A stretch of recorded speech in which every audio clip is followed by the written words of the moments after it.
சனி பாக்கிய சனியா வந்து உட்கார்ந்துட்டு இருக்காரு. அடுத்து வரக்கூடிய 2 வருஷம் சனி பகவான் உங்களுக்கு எல்லா விதத்திலையும் பாக்கியங்கள், அதிர்ஷ்டம், குட் லக், ஃபார்ச்சூன் எல்லாத்தையும் அவர் தான் கொடுப்பாரு. சுக்கிரன் பேசிக்கா உட்கார்ந்துட்டாரு அப்படின்னாலே குடும்பத்துல ஒரு சந்தோஷம், நிம்மதி, மகிழ்ச்சி, குதூகலம் எல்லாமே வந்துடும்.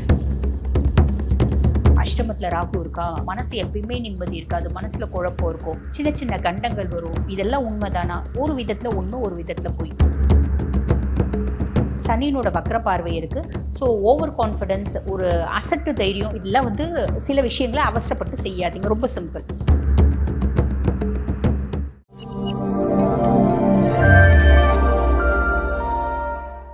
கடகராசி அன்பர்கள், உங்களுக்கு இந்த செப்டம்பர் மாதம் எப்படி இருக்கு அப்படின்னா, ஜென்மத்திலே சுக்கிரன் இருக்கார். ஜென்மத்திலே சுக்கிரன் இருக்காரு. எது வரைக்கும்? செப்டம்பர் மாதம் 14ஆம் தேதி வரைக்கும் உங்க சுயஸ்தானத்துல சுக்கிரன்.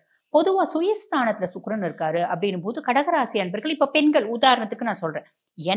நான் ரொம்ப வந்து பாருங்க, ரொம்ப ஹோம்லியா இருக்கேன்.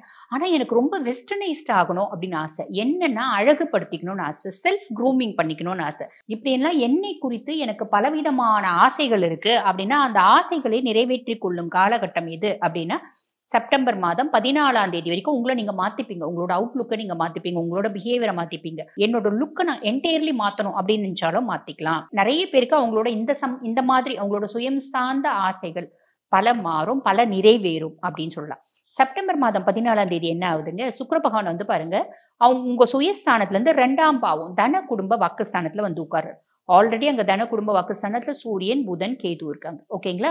இப்ப சுக்கிரனும் வந்து உட்கார்றாரு. சுக்கிரன் பேசிக்கா உட்கார்ந்துட்டாரு அப்படின்னாலே குடும்பத்துல ஒரு சந்தோஷம், நிம்மதி, மகிழ்ச்சி, குதூகலம் எல்லாமே வந்துடும். எந்த பிரச்சனை இருக்கு அப்படின்னாலும் சுக்கிரனோட காரகத்துவம் குடும்பஸ்தானத்துல இருக்கு அப்படின்னா அத்துணை பிரச்சனைகளும் காணாம போயிடும் அப்படின்னு அர்த்தம். அதுக்கும் மேல சூரியன் புதன் இணைவு, புத்த ஆதித்ய யோகம், இது வந்து பாத்தீங்கன்னா உங்களுக்கு வந்து 2ஆம் பாவத்துல இருக்கு. அப்ப என்னோட பேச்சு திறன், என்னோட ஆளுமை, என்னோட புத்திசாலித்தனம் அப்படின்றது என்னோட பேச்சுல பிரதிபலிக்கும் அப்படின்னு சொல்லலாம். இது வந்து பாருங்க, புதன் செப்டம்பர் மாதம் 15ஆம் தேதி வரைக்கும் 2ஆம் பாவத்துல இருப்பார். செப்டம்பர் மாதம் 15ஆம் தேதி 3ஆம் பாவம் கன்னியில வருவார். கன்னியில வந்து புதன் உச்சமடைகிறார். செப்டம்பர் மாதம் 16ஆம் தேதி சூரியனும் வந்து கன்னிக்கு வந்துடுறாரு. அப்ப சூரியன் புதன் சேர்க்கை கன்னியில். இது வந்து பாத்தீங்கன்னா புத்த ஆதித்ய யோகம். உங்களுக்கு வந்து பாத்தீங்கன்னா இது 3ஆம் பாவம். எனக்கு ஒரு சில பிரச்சனை இருந்துச்சுப்பா. என் தம்பி வந்தான், அவனோட சப்போர்ட், என் தங்கச்சி வந்தா, அவளோட சப்போர்ட், அவளோட புத்திசாலித்தனம், அவ வந்து ஒரு சில விஷயம் செய்ய சொன்னா, செய்யும் போது அந்த பிரச்சனை சார்ட் அவுட் ஆயிடுச்சு. இந்த மாதிரி நிறைய பேருக்கு அமையும்.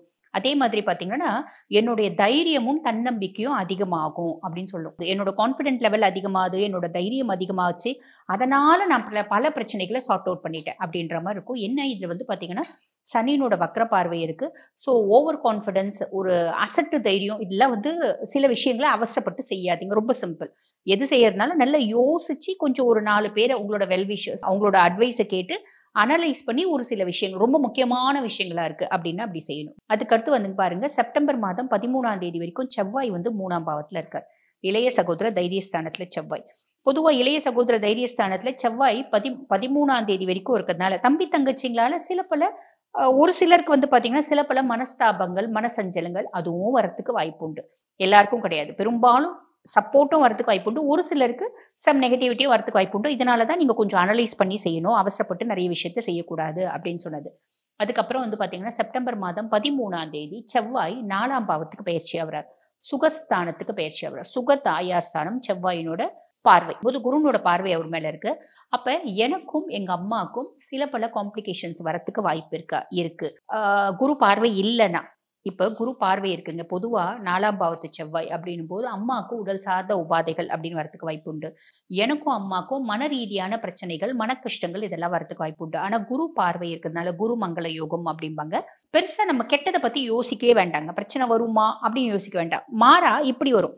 எனக்கும் எங்க அம்மாக்கும் ஆல்ரெடி நிறைய பிரச்சனை இருந்துச்சுங்க. அது சார்ட் அவுட் ஆச்சு. எங்க அம்மாவுக்கு உடல் சார்ந்த உபாதைகள் ரொம்ப நாளா இருக்கு. இந்த காலகட்டத்துல ஒரு நல்ல டாக்டர் கிடைச்சாங்க, நல்ல வைத்திய முறை பண்ணும், வைத்தியம் படிதமாகுது. ஸோ எங்க அம்மாவோட ஹெல்த்ல ஒரு பெட்டர்மெண்ட் அப்படின்ற மாதிரி வரும். எனக்கு ஏதோ ஒரு விதத்துல கம்ஃபர்ட், நான் சொத்து பத்து வீடு வாசல் வாங்குறேன், ரெஜிஸ்டர் பண்றேன், இப்படியும் வரும். ஸோ இது பிளஸ் அப்படின்னு சொல்லலாம். அதுக்கப்புறம் 8ஆம் பாவம் துஷ்ஸ்தானத்துல ராகு. பொதுவா வந்து பாருங்க, அஷ்டமத்து ராகு அப்படின்னாலே நெறைய பேர் சொல்லுவாங்க. ஆ அஷ்டமத்துல ராகு இருக்கா, அப்ப வந்து பாருங்க எனக்கு வயிறு சார்ந்த பிரச்சனைகள் வரும். மனசு எப்பயுமே நிம்மதி இருக்காது. மனசுல குழப்பம் இருக்கும்.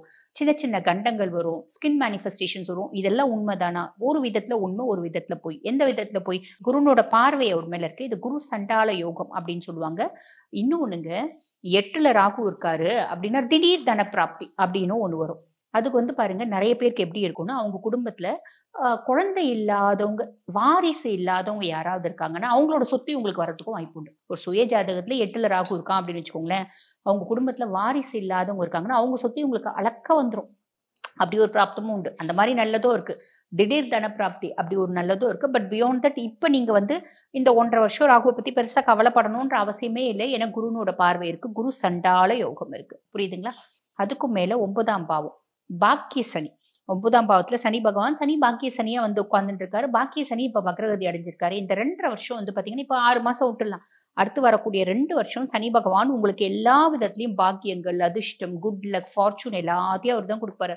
அஷ்டமத்து சனியில உங்களுக்கு என்னென்னலாம் உங்க கையில இருந்து புடுங்குனாரோ, அத்தனையும் அவர் திருப்பி தரப்போறாருன்னு அர்த்தம். இப்ப வக்ரகதி அடைஞ்சிருக்காரு. நவம்பர் மாதம் 27ஆம் தேதி வரைக்கும் தாங்க வக்ரகதி அடைஞ்சிருக்காரு. அதுக்கப்புறம் அவர் வக்ர நிவர்த்தி அடைய போறார். ஆனா வக்ரகதி அடைஞ்சிருக்க காலகட்டத்திலயும் அவர் வந்து பாத்தீங்கன்னா, உங்களுக்கு லார்ட் ஆஃப் 7 அண்ட் 8. அதாவது கலத்திர ஸ்தானத்துக்கும் அவன் தான் அதிபன், துஷ்ஸ்தானத்துக்கும் அவன் தான் அதிபன். எனக்கு என் ஹஸ்பண்ட் சார்ந்து நான் கடகம். எனக்கு என் ஹஸ்பண்ட் சார்ந்து நெறைய ஆழ்மனது ஆசைகள் இருந்துச்சு. என் ஹஸ்பண்ட் என்ன நல்லா பாத்துக்கணும், சாப்பிடுன்னு சொல்லணும். எனக்கு வந்து பாருங்க பாசமா இருக்கணும். கடகம் எப்பயுமே வெறும் பாசம் தானே. அன்பு மட்டுமே போதும். அன்பு தான் பிரதானம் அப்படின்னு வாழக்கூடியவங்க தான் கடகராசி அன்பர்கள். அப்ப எனக்கு என் ஹஸ்பண்ட் என் மேல ரொம்ப கன்சர்ன்டா இருக்கணும். சாப்பிடுன்னு சொல்லணும், ஷாப்பிங் கூட்டின்னு போணும், சினிமா கூட்டின்னு போணும். இப்படி ஹஸ்பண்ட் சார்ந்த ஏகப்பட்ட ஆசைகள் எனக்கு இருக்கு. அப்படின்னா, அதுல வந்து பாருங்க ஒரு சிலத சனி பகவான் வக்ரகதி அடைஞ்சிருக்க காலகட்டத்துல பூர்த்தி பண்ணுவாரு அப்படின்னு சொல்லலாம். அதுக்கும் மேல உங்களுக்கு வந்து பாருங்க 12ஆம் பாவம் விரயஸ்தானத்துல குரு. பொதுவா விரயஸ்தானத்துல குரு இருக்காரு அப்படின்னும் போது எல்லாருமே பயப்படுவாங்க. ஐய்யய்யோ! விரய குருவா இருக்காரே அப்படின்னு. ஆனா, இப்ப விரயஸ்தானத்துல குரு இருக்காரு. இது வந்து பாருங்க அயன, சயன, போஜன, மோட்ச விரயஸ்தானம். இங்க குரு வந்து உட்கார்ந்துட்டு இருக்காரு அப்படின்னும்போது நல்லா சாப்பிடுவீங்க. நல்லா தூங்குவீங்க. நல்ல கோயில் போறது, தீர்த்த யாத்திரை போறது இதெல்லாம் செய்யலாம். அதுக்கும் மேல சுப செலவுகள் அப்படின்றது வரும். என்ன சுப செலவுகள் வரும்? நான் வீடு கட்டுறேன். நெறைய கடகராசி அன்பர்கள் வீடு வாங்குறது, வீடு கட்டுறது, அதே மாரி பார்த்தீங்கன்னா, வண்டி வாகனம் வாங்குறது, பிள்ளைங்களுக்கு நகை நட்டு வாங்குறது, பிள்ளைங்கள ஃபாரின் அனுப்பிச்சு படிக்க வைக்கிறது. இது ஏதோ ஒரு விதத்துல ஒரு செலவு. அந்த செலவுனால ஒரு சந்தோஷம், அந்த ஒரு ஹாப்பினஸ். அதே மாரி எனக்கு அந்த செலவுனால ஒரு மரியாதை கிடைக்குது. இப்ப பிள்ளைய வெளிநாட்டுக்கு அனுப்புறீங்க படிக்கிறதுக்கு அப்படிங்கும்போது ஒரு எவ்வளோ பெரிய கௌரவமான விஷயமா இருக்கும். இல்லைங்களா? பிள்ளை படிக்குது, ஒரு மரியாதை, ஒரு கௌரவம். அதுக்கும் மேல எனக்கு ரொம்ப சந்தோஷம் என் பையன் வெளிநாட்டுல போய் படிக்கிறது. இந்த மாதிரி ஒரு விஷயம் அப்படின்னு அமையும். புரியுதுங்களா? அப்ப ஆக மொத்தம் இந்த செப்டம்பர் மாதம் எனக்கு கடகராசி அன்பர் எனக்கு எப்படி இருக்கு? அப்படின்னா ரொம்ப நல்லா இருக்குங்க.